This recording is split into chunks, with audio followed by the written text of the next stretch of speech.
I wasn't even out of my jacket when my dad said, "Didn't know they let dropouts in here." A few relatives laughed. I just nodded and took a seat at the back. Later, my sister's husband asked where I worked. I told him the company name. He paused, looked me over again, then said, "Wait, you're my CEO?" The room went dead silent. "Thank you for being here. Please grab a warm glass of water, sit down, and listen to me tell the whole story." I pushed the heavy oak door open, a gust of freezing December wind following me inside. I was still shaking the wet snow off the shoulders of my old winter jacket, my boots squeaking slightly against the polished hardwood floor. The entryway smelled strongly of cinnamon, pine needles, and roasted turkey. It was supposed to be a warm, inviting smell, but to me, it just smelled like tension. I could hear the loud, overlapping chatter coming from the living room. Glasses clinking, booming laughter, the sound of a family that functioned perfectly fine without me. I hung my jacket on the brass rack. As I stepped into the archway of the living room, the conversation didn't stop immediately. It just shifted. Eyes darted toward me. My dad, David, was sitting in his favorite leather recliner by the fireplace, swirling a glass of amber liquid. He didn't smile. He didn't stand up to greet his son. He just looked me up and down, taking in my faded jeans and scuffed boots, his upper lip curling into a familiar sneer. "Didn't know they let dropouts in here," he muttered. He didn't shout it, but in that room his voice carried perfectly. A few relatives, including my Uncle Robert, let out a low chuckle. It was a practiced laugh, the kind you give when you all agree on an inside joke that has been running for over a decade. I didn't say a word. I just gave a tight, polite nod, as if I completely agreed with his assessment of my life, and walked past them. I found an empty chair at the very back of the dining table, right next to a drafty window, and sat down. I told myself to just breathe. I was only here to make a brief appearance, eat a plate of food, keep my head down, and disappear back into the night. But things rarely go as planned in this family. An hour later, we were all seated for dinner. The table was packed with aunts, uncles, and cousins. Directly across from me sat Matthew. He was my sister Chloe's husband. We had never really spoken much. He was a corporate guy, always wearing crisp shirts and talking about quarterly projections. During a lull in the conversation, he leaned forward, stabbing a piece of turkey with his fork. "So, Mason," Matthew asked, his tone casual, almost patronizing. "Where do you work anyway?" "Still doing odd jobs." I paused. I looked down at my plate, then back up at him. I was so incredibly tired of shrinking myself to fit their narrative. I didn't want to lie anymore. "I work at Nexus Financial," I said calmly. Matthew stopped chewing. He blinked hard, his brow furrowing as he processed the name. "Nexus? Wait, that's where I work." He put his fork down, his eyes narrowing as he looked me over again. He took in my messy hair, my unbranded sweater. "What department are you in?" "I'm not in a department," I replied. Matthew stared at me. He pulled out his phone beneath the table. I watched his face illuminated by the harsh blue light of the screen. His eyes widened. He looked at the screen, then back at me. His jaw physically dropped. "Wait," Matthew breathed out, his voice cracking. "You're Mason Hawthorne. You're my CEO." The clinking of silverware stopped. The quiet chatter died instantly. The entire dining room went dead silent.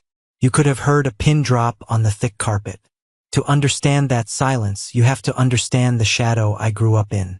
Our household was never a place of unconditional love.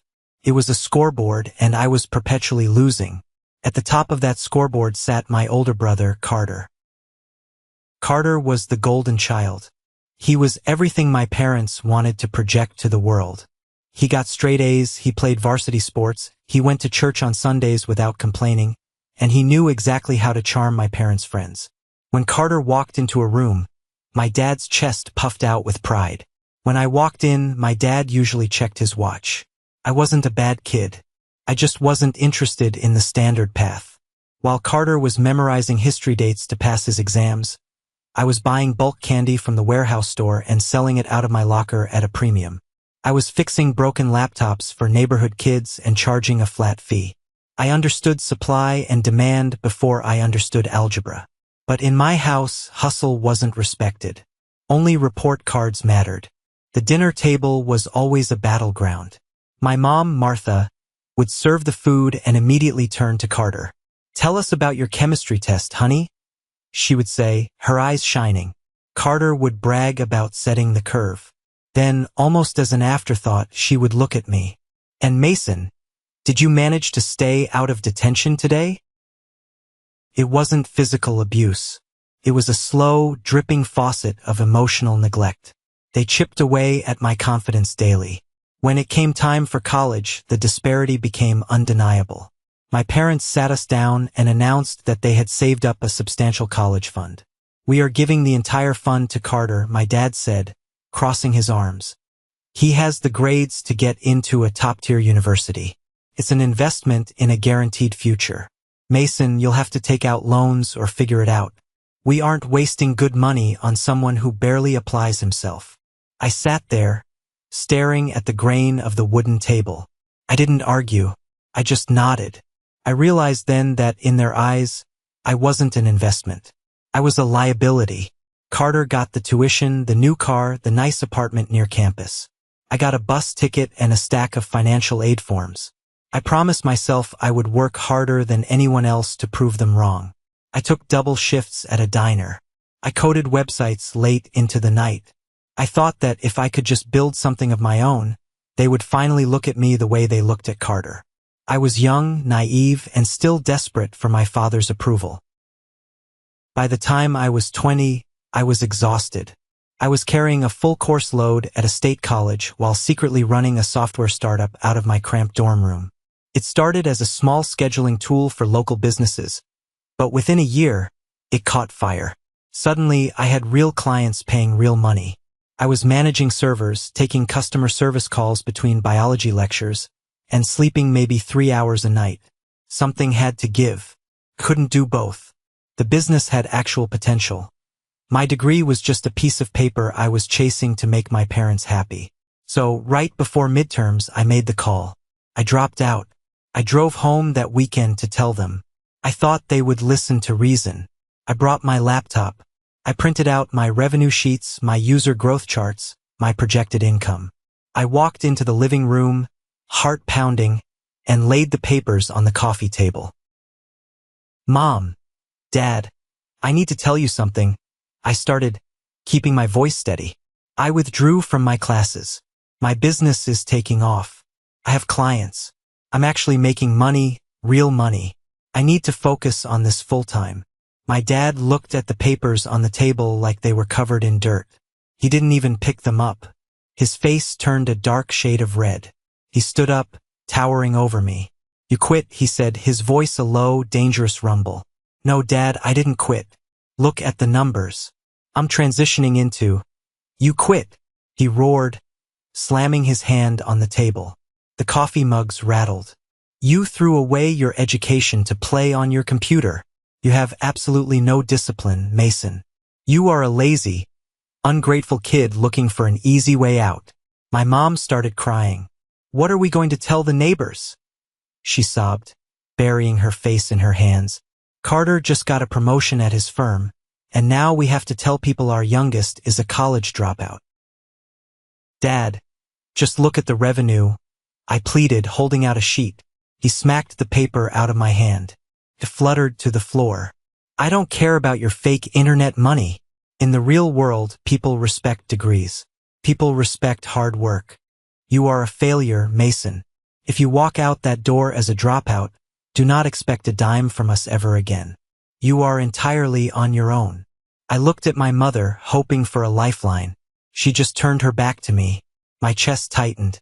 I bent down, picked up my revenue sheet, folded it neatly, and put it in my pocket. "Fine," I said. "I'm on my own."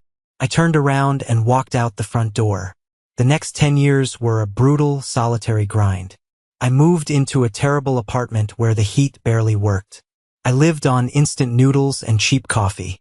Every waking moment was poured into Nexus Financial.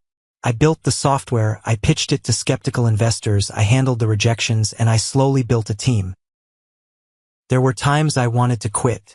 Times my bank account was overdrawn and I didn't know how I was going to pay my server costs. But every time I felt like giving up, I remembered my dad's face. I remembered the words, "You are a failure." That anger became my fuel. It burned hot and bright. 5 years after I dropped out, I sold my first major software package to a national bank. The check had so many zeros it made my head spin. I upgraded my apartment. I hired real executives. 3 years after that, Nexus Financial went public. I stood on a balcony in New York, ringing a bell, surrounded by cheering employees. My net worth skyrocketed. Articles were written about me in financial magazines. I was a 30-year-old self-made millionaire. But back in my hometown, you would never know it. I never bragged about my success to my family. Early on, I realized they didn't want to hear it. On the rare occasions I had to see them, like at my grandfather's funeral, the dynamic remained exactly the same. I showed up in a tailored black suit, driving a rented sedan so I wouldn't draw attention. At the reception after the funeral, we all stood around eating dry sandwiches. My Uncle Robert patted my cousin Ben on the back. "Ben here just got a bump in salary," Robert announced loudly. "Junior account manager. Proud of you, son." Everyone clapped. My mom beamed at Ben. Then she turned to me, her eyes filled with that familiar, patronizing pity. "And you, Mason? Are you still tinkering with your computers? Have you thought about going back to finish your degree? It's never too late to start over." I had closed a $30 million acquisition deal that very morning. I looked at her, holding a paper plate of potato salad. "I'm doing fine, Mom," I said quietly. "Well, keep your chin up," she sighed, patting my arm before walking away to talk to Carter. They didn't want me to be successful. My failure was the glue that held their egos together. As long as I was the screw-up dropout, Carter could be the genius, and my parents could be the long-suffering, perfect parents. If I proved I was successful without their help, without their college fund, without their rules, it would mean they were wrong. And David Hawthorne was never, ever wrong. So I stayed quiet. I let them keep their illusion because fighting it brought nothing but exhaustion. That was my strategy. Silence and distance. I missed holidays, skipped birthdays, and sent generic gift cards for anniversaries. It was peaceful. But a few weeks before Christmas, my phone buzzed. It was my sister, Chloe. Chloe was the middle child. She survived our childhood by blending into the wallpaper. She never rocked the boat, never argued, just smiled and agreed with whatever Dad said. We used to be close when we were little, before the family dynamics cemented us into our roles. "Hey, Mason." Her voice sounded thin, hesitant over the line. "Hey, Chloe. Everything okay?" "Yeah. I'm hosting Christmas dinner this year. At my new house. Matthew and I would really love it if you came." I rubbed my temples. "Chloe, you know how these things go. It's just going to be Dad making remarks and Mom ignoring me. I have a lot of work anyway. Please, Mason," she begged, her voice cracking slightly. "It's been years since we were all together. I want my kids to know their uncle. And honestly, Dad has changed. He really has. He's mellowed out. He even asked about you the other day." I stopped typing on my keyboard. "He asked about me?" "Yes. He asked if you were healthy. Please just come for a few hours. Just for dinner. You can leave right after dessert. I promise it won't be like before."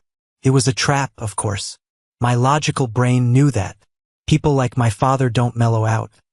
They just find new angles to attack from. But there is a part of you, a broken, childish part of your soul, that never stops hoping your family will finally love you. I loved my sister. I wanted to see my niece and nephew. And a tiny, foolish part of me wondered if maybe, just maybe, enough time had passed. Okay, I relented. "I'll be there." I decided to play it safe. I didn't want to trigger any insecurities. I left my expensive watch on my dresser. I drove my reliable 5-year-old truck instead of the sports car. I wore an old jacket I had owned for years. I wanted to blend in, to eat some turkey, and to leave without a fight. I pulled into Chloe's driveway.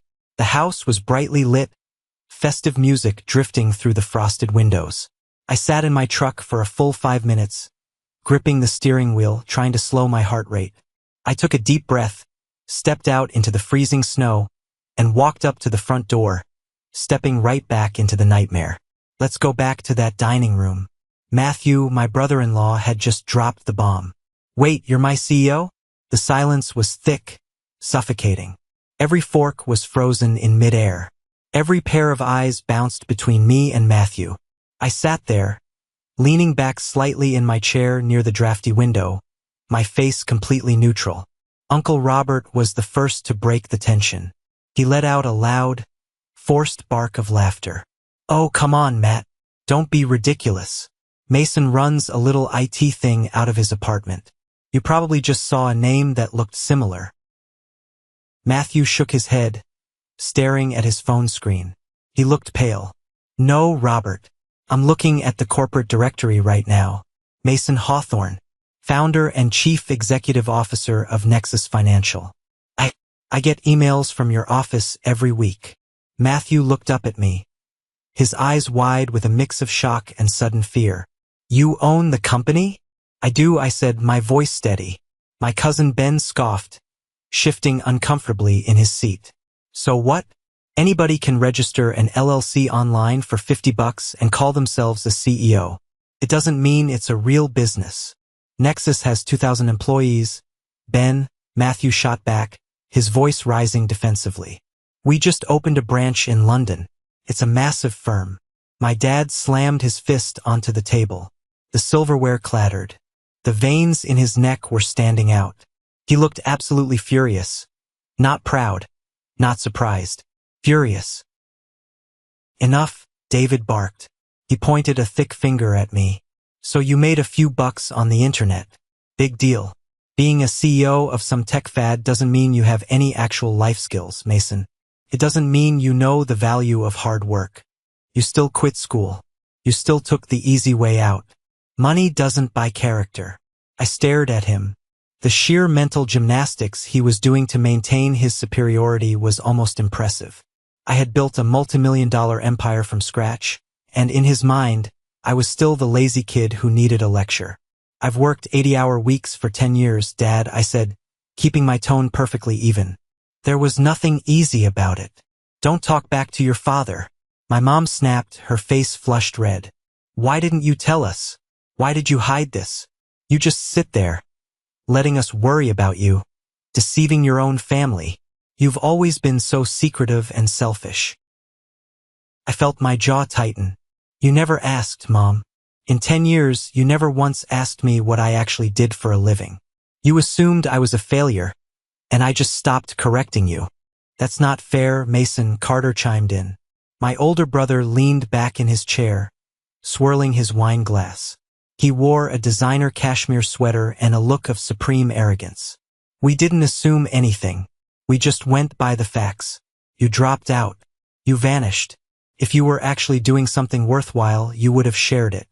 You hid this because you wanted to embarrass us tonight. You wanted a dramatic reveal to make yourself feel superior. Carter, that's not true, I started. Actually, Matthew interrupted. His voice was shaky, but he stood up slightly.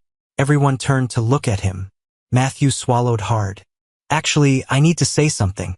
During the pandemic, when the markets crashed, our competitor laid off 30% of their staff. We were terrified. Matthew looked at me, a newfound respect in his eyes. But Mason, the CEO, he sent out a company-wide memo. He cut his own salary to zero. He slashed the executive bonuses. And he promised that not a single employee would be let go. And he kept that promise. He saved a lot of families. He's a good man. For a second, nobody spoke. I looked at Matthew, appreciating the gesture, but I knew immediately he had made a terrible mistake. You do not praise me in front of David and Carter. Carter's face went rigid. His jaw clenched so tight I thought his teeth would crack. His own architecture firm had laid off a dozen people that year to protect the partner's profits. His ego was bleeding right there on the tablecloth. Oh, how noble, Carter sneered, dripping with sarcasm. Saint Mason, the savior of the working class. Tell me, Mason, does playing the hero make up for the fact that you haven't called your own mother on her birthday in 3 years?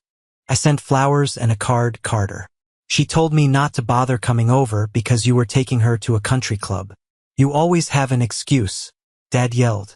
You come in here wearing rags, trying to make us look like fools in front of Matthew. You think because you have a fancy title you're better than us? You're nothing. You're an arrogant, disrespectful kid. The room was vibrating with hostility. My own family was looking at me like I was an intruder who had kicked down their door. My sister Chloe was staring firmly at her lap, refusing to make eye contact with me, refusing to defend me. I didn't come here to fight, I said quietly, pushing my chair back. I came because Chloe said things were different. Wait, Mason, don't go yet, Chloe said quickly, her voice trembling. She stood up and hurried over to a side table. We have a gift for you. We were going to do this after dessert, but maybe now is better. She walked back holding a rectangular box wrapped in shiny red paper with a gold ribbon. She held it out to me. Her smile was tight, her eyes pleading with me to just take it and play along. I looked at the box. For a brief, stupid second, my heart softened. Christmas gift. From the family. Maybe this was their awkward way of trying to bridge the gap. Maybe there was a thoughtful gesture inside. I took the box. It was heavy, shaped like a book. I pulled the ribbon and tore the red paper away. I stared at the cover. It was a paperback book. The bold yellow letters on the cover read, Finding Success After Failure. How to Rebuild Your Life When You've Hit Rock Bottom. I stared at it. My brain couldn't process it at first. I looked up. Uncle Robert was grinning. Carter had a smug, satisfied smirk plastered across his face. My dad was nodding slowly, looking incredibly pleased with himself. Carter picked it out, my dad announced proudly. We all pitched in. We figured since you've been struggling for so long, it was time you got some real guidance. It has great chapters on overcoming laziness and apologizing to the people you've let down. A few cousins snickered. I looked at Carter. His eyes met mine, cold and triumphant. He had orchestrated this. He knew I was coming, and he wanted to ensure I remembered my place. He wanted to humiliate me in front of everyone, to officially brand me the family loser. And my parents had eagerly funded the execution. I looked at Chloe. You knew about this? I asked, my voice barely a whisper. Chloe's eyes filled with tears, but she looked away. Dad said it would be helpful, she mumbled. My chest tightened so hard I couldn't breathe. It wasn't just anger. It was a deep, crushing sorrow. The realization hit me with the force of a freight train. They will never love me. It doesn't matter if I'm a billionaire or a beggar. They need me to be the failure so they can feel successful. I didn't scream. I didn't flip the table. I just felt completely hollowed out. I placed the book gently down on the table, right next to the gravy boat. I looked at my father, then at Carter. Merry Christmas, I said. I turned around and walked out of the dining room. I grabbed my old jacket off the rack.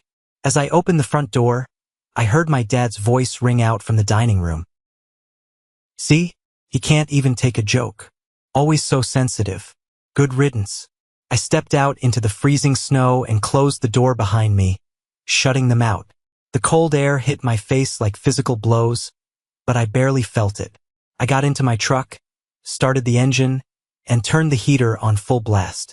I sat there in the driveway for a long time, watching the warm, golden light spilling from my sister's windows onto the snow. I gripped the steering wheel so hard my knuckles turned white. Then the tears came. I hadn't cried since I was a teenager, but in that freezing cab, I broke down. I sobbed until my throat was raw. I cried for the little boy who just wanted his dad to look at a report card. I cried for the teenager who was kicked out. I cried for the 32-year-old man who realized his family was completely, irreversibly toxic. I threw the truck into reverse and sped out of the neighborhood. I drove aimlessly for hours through the dark, snowy streets of the city. I didn't want to go back to my empty penthouse. I didn't want to go anywhere. That night was the beginning of a rapid descent. Over the next few weeks, I slipped into a heavy, suffocating depression. I stopped going into the Nexus office. I took meetings with my camera off, my voice monotone. I let my CO handle the day-to-day operations. I stopped working out. I ordered greasy takeout and let the boxes pile up on the kitchen counter. I would sit on my expensive leather couch in the dark, staring at the city skyline, feeling absolutely nothing. I had spent my entire adult life trying to climb a mountain, believing that at the summit, I would find respect. But I reached the top, and there was nothing there but cold air. The money felt useless. The title of CEO felt hollow. My bank account had 7 digits, but when I looked in the mirror, all I saw was the failure my dad insisted I was. They had won. They had gotten into my head and destroyed the foundation I had spent a decade building. I felt like a fraud. A month passed. It was late January, and my apartment was a mess. One afternoon, running out of clean clothes, I finally decided to do laundry. As I was dragging a basket out of my closet, I knocked over a heavy cardboard box I hadn't opened since I moved in. It spilled across the hardwood floor, scattering old college textbooks, spiral notebooks, and loose papers. I sat on the floor, picking up the mess. My hands brushed against a folded piece of heavy stock paper. I opened it. It was a letter. When I dropped out of college, I had sent an email to my favorite professor, Samuel. He taught a business ethics class that I loved. I had written to him to apologize for dropping his course, explaining that I felt terrible for quitting, but my business needed me. I told him I felt like I was making a huge mistake, like I was a failure for not finishing what I started. Professor Samuel had mailed me a physical letter in response. I hadn't read it in 12 years. Sitting there on the floor, surrounded by dust and old memories, I read his handwriting. Dear Mason, I received your email. Stop apologizing. You are not a failure and you are not quitting. You are simply outgrowing the room you are in. Traditional education is a mold. It works beautifully for people who need structure. But people like you, Mason, are architects. You build your own structures. Your family may not understand your path because they are looking at you through the lens of their own limitations. Do not let their fear become your reality. Keep building. The world will catch up to you eventually. Proud of you, Samuel. I read the letter again and again. You are outgrowing the room. Do not let their fear become your reality. Something inside my chest snapped. It wasn't a gentle realization. It was a violent shift. The heavy, suffocating fog of depression lifted, replaced by a surge of pure, unadulterated clarity. My parents weren't angry because I was a failure. They were angry because I proved they were unnecessary. Carter wasn't superior. He was terrified of stepping outside the lines. They handed me a self-help book because it was the only way they could pull me back down to their level. I stood up. I walked into the bathroom and turned on the harsh overhead light. I looked at my messy hair, my unkempt beard, the dark circles under my eyes. I was letting them destroy me from a distance. No more, I whispered to the mirror. I turned on the shower. I washed away a month of misery. I shaved. I put on a tailored suit. I picked up my phone and called my COO, telling her I was coming back to the office immediately. The victim inside me was dead. I wasn't the boy seeking approval anymore. I was a king returning to his board, and it was time to change the rules of the game. 2 months later, in early March, my receptionist handed me a thick envelope sent via certified mail. The return address belonged to a prominent local law firm. I took it into my office, sat at my mahogany desk, and sliced it open. Inside was a formal legal document and a typed letter from my parents. Dear Mason, we are looking to downsize. We have decided to sell the family house. Because you are family, we are offering you the first right of refusal to purchase the property at a discounted friends and family rate before we list it on the public market. This is a great real estate opportunity for you. Let us know your decision within 14 days. David and Martha. I leaned back in my chair and laughed out loud. It was a cold, sharp sound. After treating me like garbage at Christmas, after giving me a book on how to stop being a failure, their next communication was an attempt to sell me their house. It didn't make sense. My dad loved that house. He loved bragging about his manicured lawn and his expensive siding. He would never downsize voluntarily. Something was wrong. I don't just run a software company. I run a financial software company. I have access to data, public records, and a network of high-level analysts. I picked up my phone and called my lead risk analyst. I need a discrete background financial check on David Hawthorne. Look for liens, recent massive withdrawals, anything out of the ordinary. It took less than 24 hours to uncover the dirty truth. My parents were completely broke. 3 years ago, my dad, desperate to maintain his wealthy facade and keep up with his country club friends, had taken out a massive second mortgage on the house. He took all that equity, along with a chunk of his retirement savings, and invested it into a flashy crypto startup run by a guy named Dylan. Dylan was a smooth-talking 20-something who promised guaranteed 400% returns. It was a Ponzi scheme. The startup collapsed. Dylan was under federal investigation, and my dad's money was vaporized.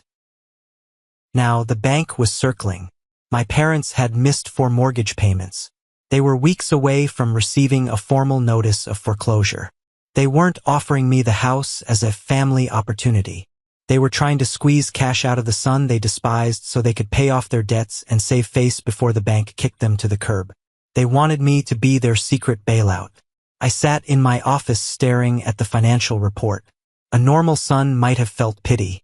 A normal son might have called them, offered a loan, and tried to mend fences.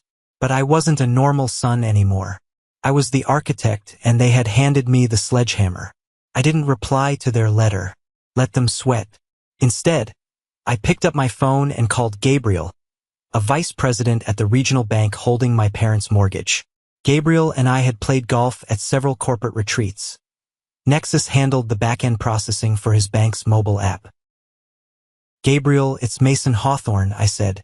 I'm looking at a property currently in pre-foreclosure in your portfolio.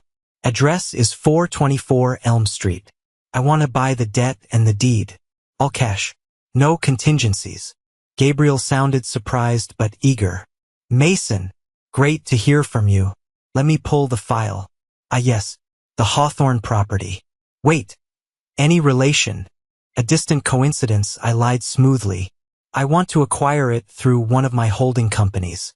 Horizon Property Holdings, LLC. Keep my name entirely off the paperwork. Can we close quietly by the end of the month? For an all-cash offer from you? Absolutely.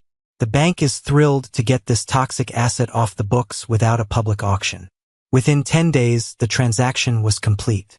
I bought the house for 20% below market value. My parents' mortgage was wiped out, but they no longer owned the roof over their heads. But I didn't evict them. Not yet.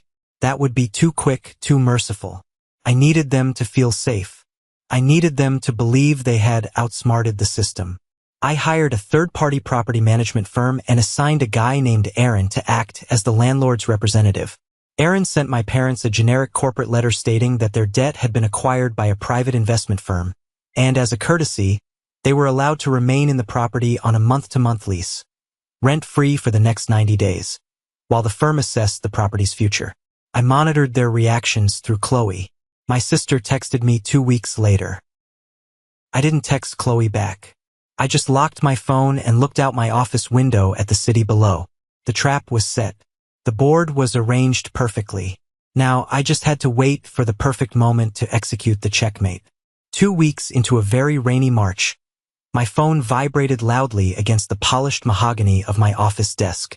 I ignored it at first, keeping my eyes locked on the quarterly financial projections glowing on my monitor. But it buzzed again. I finally reached over and glanced at the screen. It was a text message from my sister, Chloe. I hadn't spoken a single word to her since that disastrous Christmas dinner, and honestly, I had no intention of being the first one to reach out. But the message was sitting right there. Dad is turning 65 next month. We are doing a private family dinner at the Oak Room downtown. He specifically asked if you would come. Just family. No drama. Please say yes. I stared at the words "no drama" for a long time. The sheer audacity of that phrase almost made me laugh out loud in the empty office. They had literally handed me a wrapped book telling me I was a complete failure in front of 20 relatives. But now, because it was a milestone birthday, we were all supposed to play happy family again. I leaned back in my heavy leather chair, steepled my fingers, and tapped my thumbs against my chin.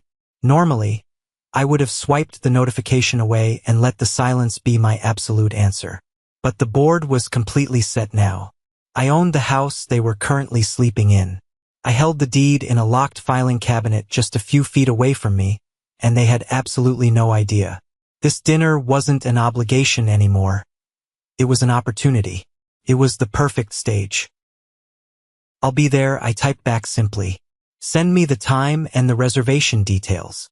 About an hour after I agreed to the dinner, my HR director, a sharp woman named Sarah, knocked on my door and walked into my office. She handed me a thick manila folder. It contained an exit interview and a comprehensive background report. Matthew, Chloe's husband, had abruptly quit his mid-level position at my company, Nexus Financial, earlier that week. He didn't give a formal reason to his manager, but he didn't need to. I knew exactly why. His fragile ego simply couldn't handle the crushing reality that the black sheep of his wife's family, the guy they all mocked, was the guy signing his salary checks. But Matthew didn't just quit quietly. He had jumped ship to a small, struggling competitor of ours across town. That wasn't the interesting part, though. The interesting part was what my corporate intelligence team found when they pulled the resume Matthew had used to secure his new job. Matthew had blatantly, recklessly lied. He had claimed on paper that he was a senior executive strategist at Nexus, managing high-level corporate contracts and overseeing 3 regional sales teams. He even claimed he reported directly to the board. In reality, he was a glorified spreadsheet manager in the logistics department who had never once stepped foot on the executive floor. He had used my company's name, my hard-earned reputation, and a fabricated promotion to secure a massive bump in salary that he absolutely did not deserve. I closed the manila folder, feeling a cold smile creep onto my face, and slid it into my leather briefcase. Matthew had just handed me a loaded gun. The night of the dinner, the city was hit with a torrential downpour. I arrived at the Oak Room 20 minutes early. There is a distinct, undeniable psychological advantage to being the first person in the room. You control the territory. You force them to walk into your space. The Oak Room was exactly the kind of pretentious place my father loved. It was dark, incredibly expensive, and intimidating. Thick mahogany paneling lined the walls. Crisp white tablecloths caught the dim lighting. Heavy crystal glasses sat at every setting, and waiters in pristine white coats moved silently in the shadows. It smelled heavily of aged leather, expensive cigars from the lounge next door, and roasted meats. I checked my reflection in the mirror near the entrance. I wore a dark, perfectly tailored charcoal suit. No tie. The fabric was imported, the cut was flawless. I wanted to look sharp, undeniably successful, but completely unbothered by the occasion. I walked into the private dining room Chloe had reserved, took my seat at the absolute far end of the long table, ordered a glass of sparkling water with a twist of lemon, and waited for the show to finally begin. They arrived in a loud, bustling cluster about 10 minutes past the hour. I could hear Uncle Robert's booming, obnoxious laugh echoing down the hallway before the heavy oak doors even opened. They spilled into the private room, shaking rain off their expensive coats and complaining about the city traffic. Uncle Robert walked in first, clapping his hands together. Then came my cousin Ben and his wife, both busy looking at their phones. Then Carter appeared. My older brother strolled in wearing a double-breasted navy blazer that probably cost more than a reliable used car. He had this infuriating, permanent smirk attached to his face, the look of a man who firmly believed he was the smartest and most important person in any room he entered. Finally, my parents walked in. My mom, Martha, was wearing a thick pearl necklace and a tight, practiced smile that didn't reach her eyes. My dad, David, walked a step ahead of her. He puffed his chest out, adjusting his silk tie, looking around the private dining room as if he owned the entire restaurant and was just inspecting his property. The entire group froze for a fraction of a second when they realized I was already sitting there at the head of the table. The chatter died instantly. I didn't stand up to greet them. I didn't wave. I didn't even smile. I just took a slow, deliberate sip of my water, set the crystal glass down silently, and met my father's gaze across the length of the room. "Mason," my dad said, his voice tight and guarded, completely lacking the usual booming authority he tried to project. "Glad you could make it through the storm. Wouldn't miss it, Dad." I replied smoothly, my tone giving away absolutely nothing. Everyone awkwardly took their seats. Matthew shuffled around the table and sat as far away from me as physically possible, keeping his eyes glued to the white tablecloth and nervously adjusting his silverware. Chloe gave me a quick, trembling smile from across the room, but she looked utterly exhausted, like she hadn't slept in a week. The first hour of the dinner was a masterclass in aggressive, suffocating small talk. The waiters brought out massive ribeye steaks and expensive bottles of red wine, and we all pretended we were a normal family. We talked about the miserable weather. We talked about Carter's upcoming golf trip to Florida. We talked about Ben's new landscaping project. Every single person at that table actively danced around the massive elephant in the room. Nobody mentioned Christmas. Nobody mentioned the self-help book. And nobody dared to mention Nexus Financial. They were so terrified of the truth that they simply pretended the last few months hadn't happened. When the heavy main courses were cleared away by the silent waitstaff, the sommelier poured fresh wine into everyone's glasses. My dad cleared his throat loudly, pushed his chair back, and stood up. He picked up his crystal glass and tapped it lightly with his butter knife. The soft ringing sound brought the room to an immediate halt. "I want to thank you all for coming out in this rain," my dad began, projecting his voice so even the waiters lingering by the door could hear him. 65 is a big number. It makes a man look back at his life, at what he's built from the ground up. And looking around this beautiful table tonight, looking at my family, I realize I am a very, very wealthy man. He paused for dramatic effect, bowing his head slightly. My mom dabbed the corners of her eyes with a linen napkin. "We've had our ups and downs, like any family," Dad continued, his eyes scanning the room before locking directly onto me. He held my gaze, his face adopting a carefully constructed mask of deep, paternal concern. "I know things haven't always been perfect between us, Mason. I know we haven't always seen eye to eye on how the world works. But I want you to know, right here in front of our whole family, that I have always wanted the absolute best for you. Every hard lesson I taught you, every tough conversation we had, it was all done out of love. We just wanted you to succeed." It was a brilliant, sickening performance. Truly, if you didn't know the ugly truth hiding behind his bank accounts, you would think he was a loving, misunderstood father extending a beautiful olive branch to a difficult, rebellious son. Carter nodded approvingly, taking a slow sip of his expensive wine. My mom reached over and squeezed my dad's hand tightly. Uncle Robert gave a low, affirming hum of agreement. They were all waiting for me to break. They were waiting for the emotional music to swell, for me to lower my head, apologize for being a disappointment, and thank him for his infinite, unyielding grace. I looked at my father. I didn't blink. I just gave a slow, measured nod. "I appreciate you saying that, Dad," I said, my voice completely flat and devoid of any emotion. He smiled, a victorious, self-satisfied grin spreading across his face, and sat back down in his chair. He thought he had won. He thought he had successfully reestablished the old hierarchy.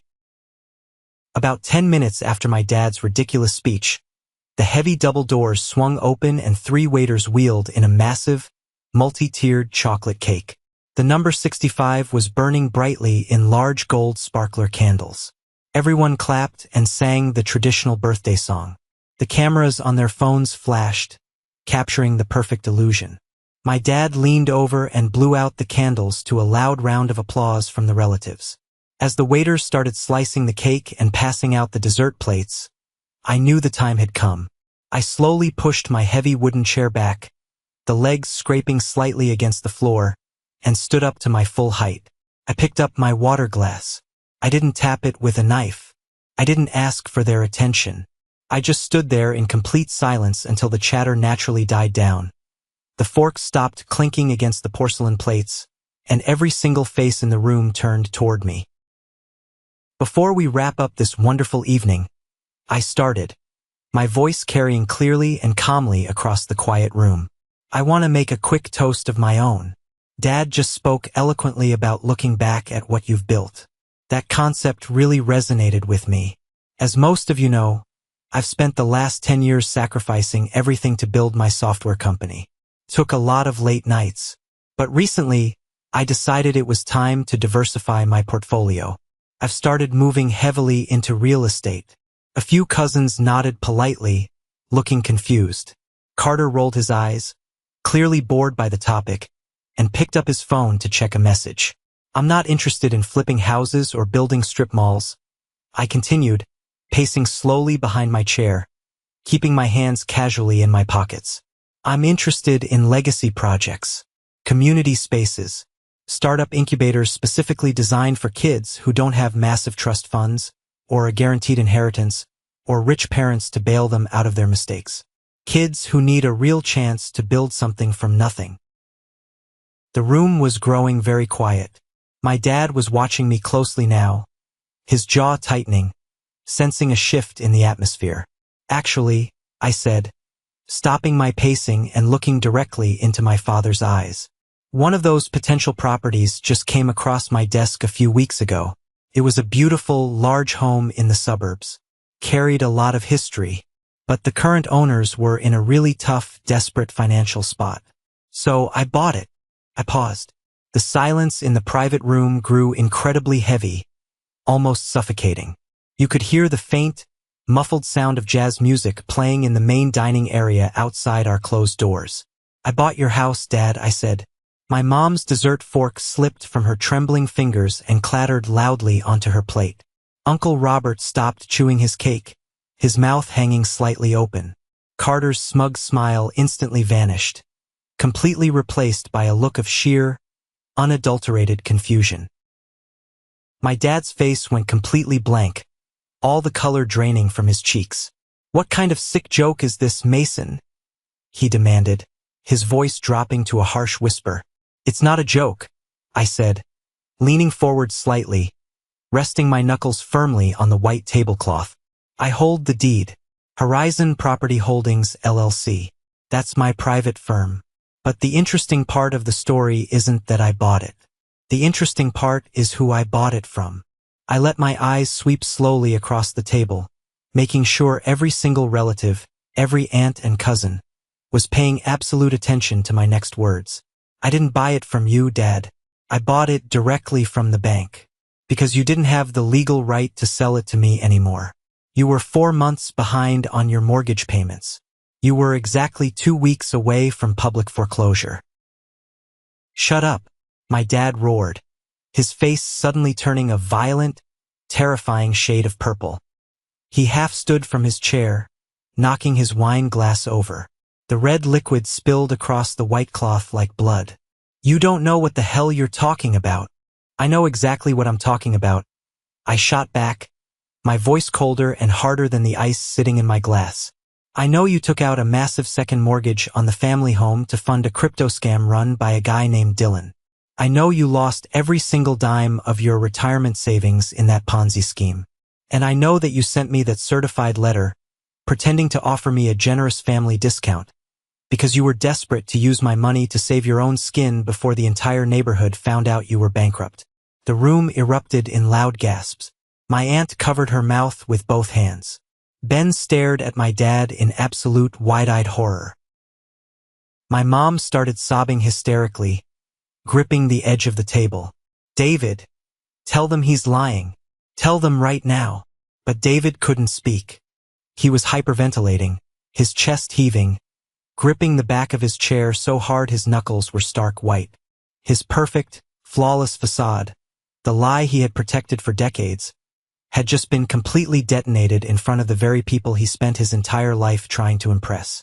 You let us stay there, my mom choked out, pointing a shaking, accusatory finger at me while tears ruined her makeup. That letter from the management company last month. That was you. You've been our landlord this whole time and you didn't say a word. Yes, I said calmly, standing perfectly still amidst the chaos. I paid your property taxes. I paid the utility bills. I kept the heat on and a roof over your head. Because unlike you, I don't kick my family out into the freezing cold the second they fail. Carter stood up abruptly, his chair scraping violently against the hardwood floor. He looked frantic, trying to salvage the situation. You arrogant piece of trash, he spat, pointing aggressively at me. You planned this.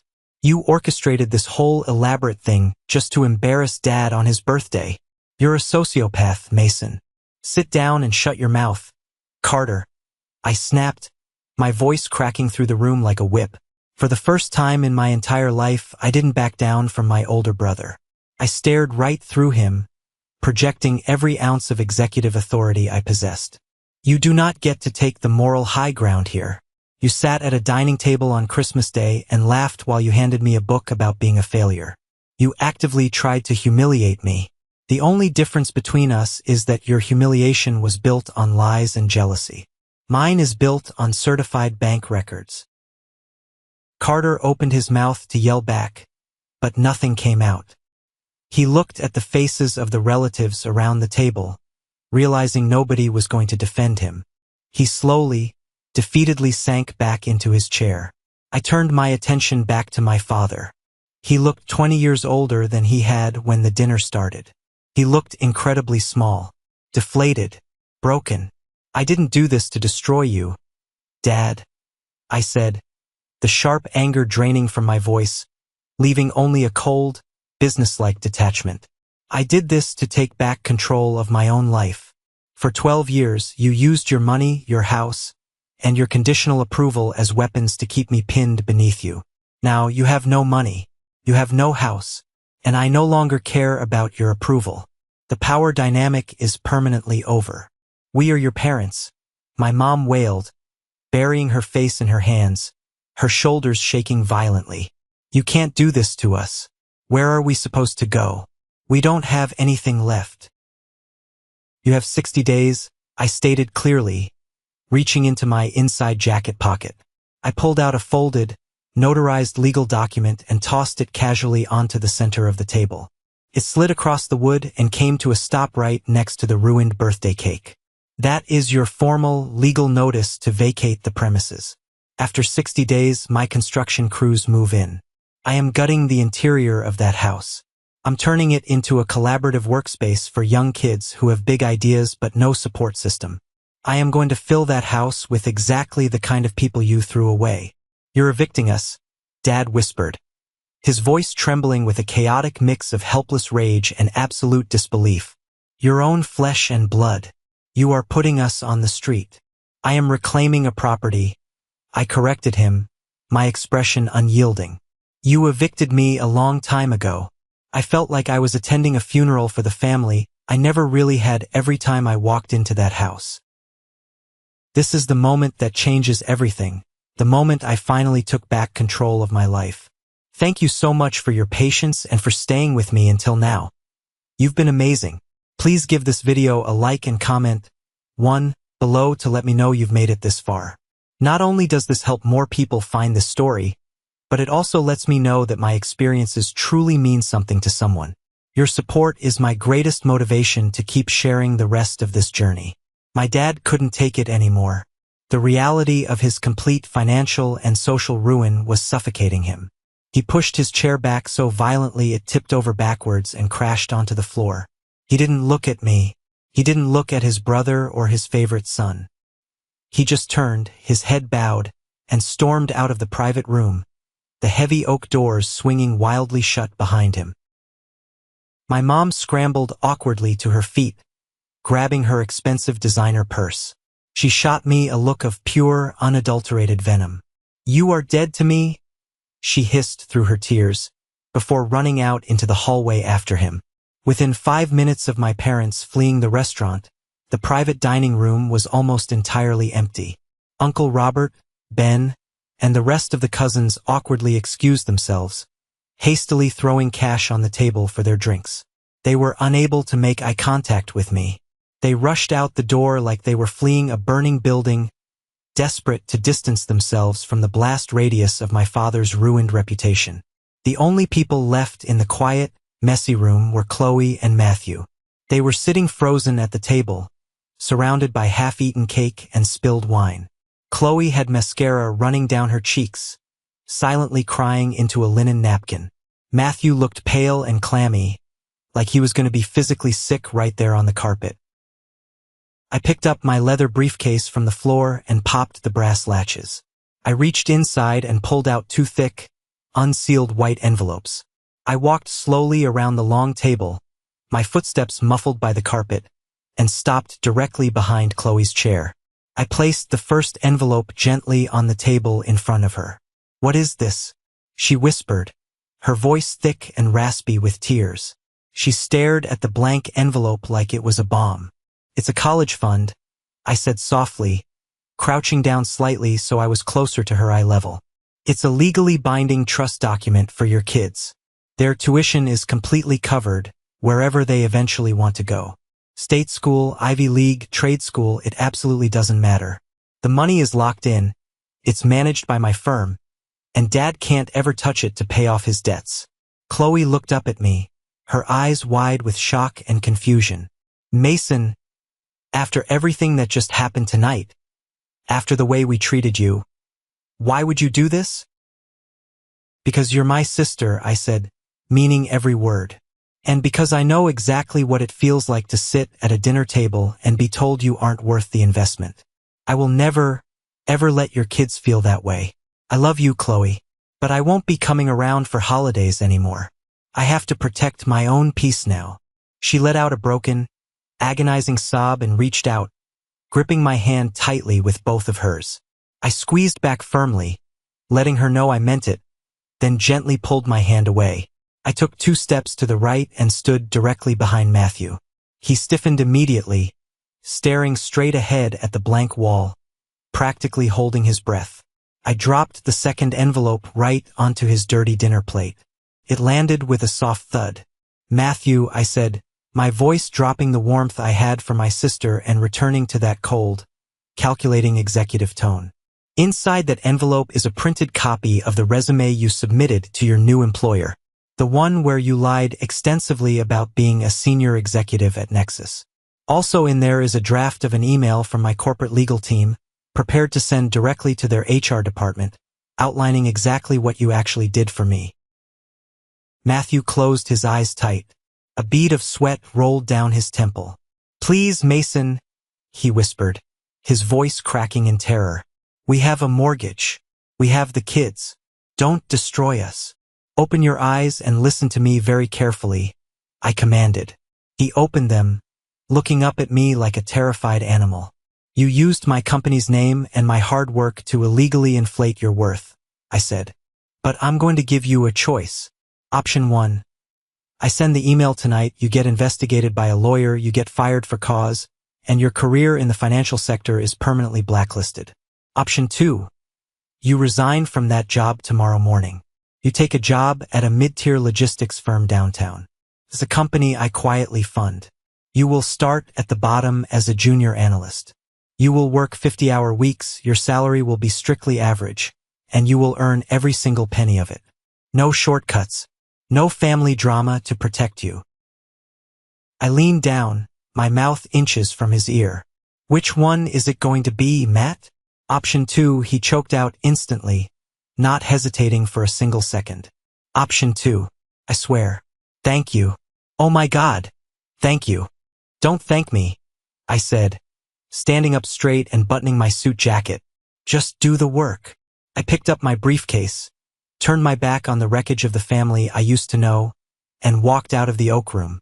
I pushed through the heavy glass front doors of the restaurant and stepped out into the city street. The rain had stopped. The April night air was crisp, cool, and incredibly clean. I took a deep, long breath, filling my lungs completely. I looked up at the sky, watching the city lights reflect against the low, breaking clouds. I didn't feel angry anymore. I didn't feel petty or vindictive. I just felt an overwhelming, profound sense of peace. The heavy, invisible chain I had been dragging around my neck for 12 miserable years was finally broken. I was free. 6 months passed quickly. The humid summer faded, and the leaves on the trees outside my corner office window turned from a bright green to a vibrant autumn orange.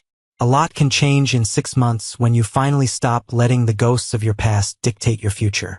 My mental and physical state had completely transformed. The heavy fog of depression that had clung to me since that awful Christmas dinner was entirely gone. I was sleeping a solid 8 hours a night. I was back in the gym lifting weights every morning. I was leading Nexus Financial with a renewed, laser-like focus and a much lighter heart. I had finally realized a fundamental truth. True success isn't about proving your haters wrong. It's not about revenge or showing off your bank account. True success is about taking the pain you survived and using it to make sure someone else doesn't have to go through the exact same thing. With that in mind, I started spending my Tuesday and Thursday afternoons away from the corporate skyscraper. I would go sit at a small, independent coffee shop near the local university campus. I wasn't there to drink overpriced lattes. I was there to mentor. That's exactly where I met Julian. Julian was a 19-year-old kid in a worn-out, faded gray hoodie, sitting in the corner booth by the window, furiously typing lines of code into a cheap laptop that looked like it was held together by duct tape and hope. The very first time I saw him, I felt a strange pang in my chest. I saw a lot of myself in him. He was brilliant, incredibly scrappy, and completely, utterly unsupported by his family. His parents didn't understand technology.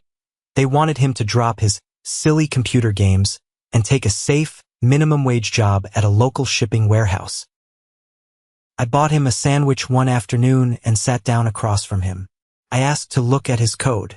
He was building a mobile app designed to help low-income families navigate the incredibly complex maze of medical insurance claims and hospital billing errors. The code was messy, and the user interface was clunky, but the core idea was pure gold. It had massive potential. Over the next few months, I slowly became the father figure to Julian that David Hawthorne never was to me. I didn't just write him a check and wish him luck. I gave him my actual time. I sat with him for hours showing him how to build a clean, professional pitch deck. I taught him how to calculate burn rates and customer acquisition costs. I role-played high-pressure investor meetings with him in my boardroom until he stopped nervously staring at his shoes and started speaking with real conviction and authority. In late October, the big day arrived. I sat quietly in the back corner of a brightly lit conference room while Julian stood at the front, pitching his healthcare app to a group of heavyweight angel investors I had personally introduced him to. I watched him work the room. He absolutely nailed it. He was confident, passionate, and armed with bulletproof data that we had spent weeks refining. By the end of the 45-minute meeting, he had secured $500,000 in seed funding to launch his company. As soon as the investors shook his hand and left the room, Julian ran over to me, tears streaming down his face, and practically tackled me in a massive hug. "We did it, Mason." They said yes. They actually believe in it. I hugged the kid back, feeling a massive, unexpected lump form in my throat. Watching Julian succeed, knowing I had a direct hand in lifting him up and validating his worth, gave me a high that no corporate buyout or personal stock surge ever could.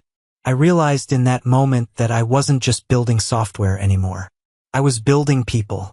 I had finally healed the broken, rejected kid inside of my own heart by becoming the mentor I had always desperately needed when I was 20 years old. As for my biological family, I didn't actively seek out information about them. I didn't hire private investigators or stalk their social media.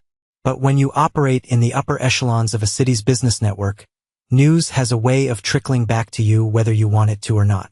I certainly didn't gloat about their misfortune, but I couldn't ignore the universe forcefully balancing the scales. My parents moved out of the Elm Street house exactly on day 60, right at the legal deadline. With their massive house gone and their life savings completely wiped out by the crypto scam, they had to face a brutal new reality. I heard through an old neighbor who ran into them at a grocery store that they had moved into a small, cramped, 2-bedroom rental apartment on the far industrial outskirts of the city. But for people like my parents, the hardest hit wasn't financial. It was purely social. My dad could no longer host his fancy, catered summer barbecues to show off his lawn. He couldn't brag at the country club because he could no longer afford the exorbitant monthly membership dues, and his friends quickly stopped calling when the free drinks stopped flowing. The grand illusion of his superiority was completely shattered, and without that illusion, he had absolutely nothing left to stand on. His entire identity dissolved. Carter's shining, golden armor didn't protect him from reality either. Without our dad's money to back his early business ventures and bail him out of his mistakes, Carter's extreme arrogance finally caught up with him. He got deeply involved in an ugly internal lawsuit at his prestigious architecture firm after trying to maliciously take credit for a junior partner's award-winning design. The firm's board investigated, uncovered a long, documented trail of toxic behavior and client mismanagement, and unceremoniously fired him. To make matters worse, the stress of the scandal caused his wife to file for divorce, leading to a nasty, drawn-out custody battle over their dog and a mountain of expensive lawyer fees. The last I heard through the grapevine, the former golden child of the family was doing sporadic freelance consulting from a rented condo and struggling to keep up the lease payments on his luxury SUV. He had lost his promotion, his marriage, and his pride. Matthew, to his credit, actually kept his word. He didn't try to fight the ultimatum. He took the junior analyst job at the logistics firm I quietly backed. He swallowed his pride, kept his head down, worked grueling 50-hour weeks in a cubicle, and provided a stable, honest living for Chloe and the kids. Knowing that I was the invisible hand behind his modest paycheck kept his ego firmly in check. He was learning the value of hard work the hard way. Chloe sent me a brief, unexpected text message on Thanksgiving morning. It read, "Thank you for the trust fund. The kids are doing great in school. They miss you. I finally understand why you stay away. I see them for who they really are now. I'm sorry." I stared at the message for a few minutes while my morning coffee brewed. I didn't reply to her, but I didn't delete the message either. I just let it be. I was glad she was waking up to the reality of the family dynamics, but I wasn't ready to reopen those doors. The toxicity was finally contained.